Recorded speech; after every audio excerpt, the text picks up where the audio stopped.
стоять на месте стоять, иначе рискуешь ничего не понять. Стоять. Жил-был на свете Антон Городецкий, бросила жена, он грустил не по-детски. Пришел к колдунье, а ну-ка наколдуй мне легко, мой хороший, только хлопнул в ладоши, и жена вернется, от того отвернется, и маленькая жизнь внутри нее оборвется. Но вдруг налетели на ведьму тени привидений, говорят, не бывать преступлению. Ну что же ты, потупила взор? Сдавайся, ведьма!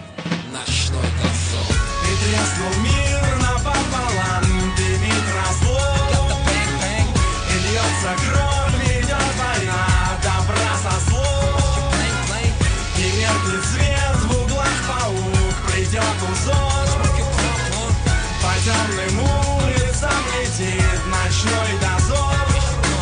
Понял Антоха, что поступил плохо, и то, что развела его колдунья как лоха. Но сила иного в Антоновом взоре, а значит, он будет работать в дозоре. Годы прошли, Городецкий не тужит, водочку глушит, с вампирами дружит. Начальник хороший, мудрейший Гизер, был замминистров USSR. Но вот вызывают, нужно ехать скорее. Вампир-парикмахер с подружкой своею в логово к себе заманили подростка. Решили поужинать подлые просто. Антоха успел, завязалась драка. С огромным трудом, ну все ж убил вурдалака. Но ножницами был тяжело ранен в бою.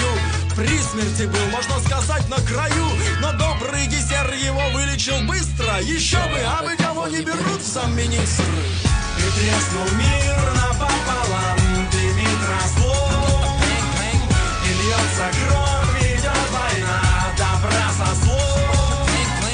И меркнет свет в углах паук, придет узор, по темным улицам летит ночной дозор.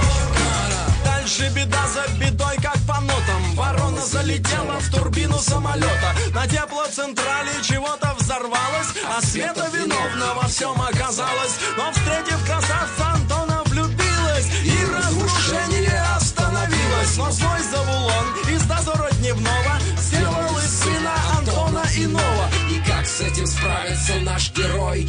Все на просмотр